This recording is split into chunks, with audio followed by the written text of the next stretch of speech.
그 1년에 12달 있잖아요. 1월부터 이제 뭐 6월, 12월.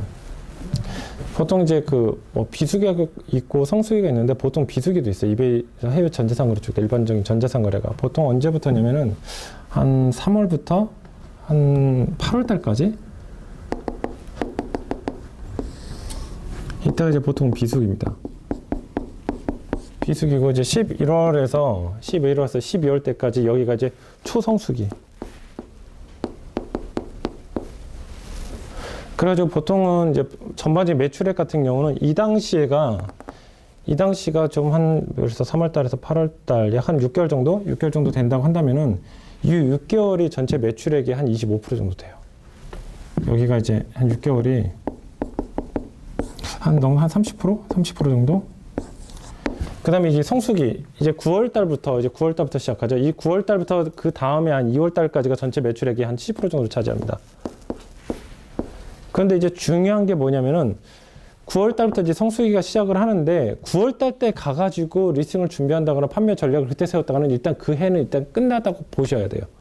그래서 보통 셀링을 하게 된다 그러면은 보통 이제 5, 6, 7, 8 보통 4개월 정도에 이제 가을에 어떤 이제 비즈니스를 펼칠지 이제 그런 것을 일단 스타트를 하고 나서 스타트를 해야 됩니다. 그러니까 지금은 매출액도 올리는 것도 중요하고 리밋도 올리는 것도 그게 다 들어가면서 가을에 뭘 치고 들어가야 될지. 그렇게 하다가 11월 달에 정점을 찍었다가 12월 달에도 어느 정도 11월 달에 매출액이 한 80% 정도 유지가 되고 1월 달에도 한 80%, 한 70% 정도 유지가 되다가 2월 달에 많이 곤두박질을 쳐요. 그래서 3월 달 때 소비가 확 주는 시즌. 그러니까 지금은 솔직히 3, 4개월 동안 좀 많이 소비가 준 시즌이긴 합니다. 그래서 뭐 그거는 뭐 별 문제는 없을 것 같고요.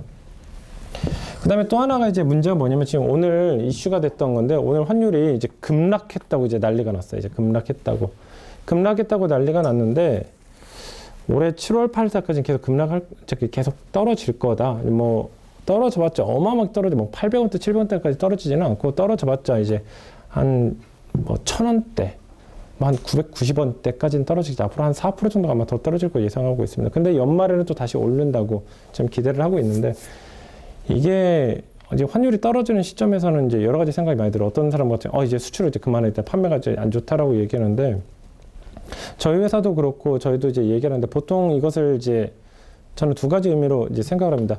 보통 이 일반 셀러들이 이런 상황에서는 쉽게 떨어져 나가요. 많이. 체력이 약하다 보니까 쉽게 떨어져 나가서 경쟁자들이 많이 떨어질 수 있는 좋은 시기다라고 생각하기도 하고 또 하나는 이것을 좀 적극적으로 방어를 하는 전략을 펼 수가 있습니다.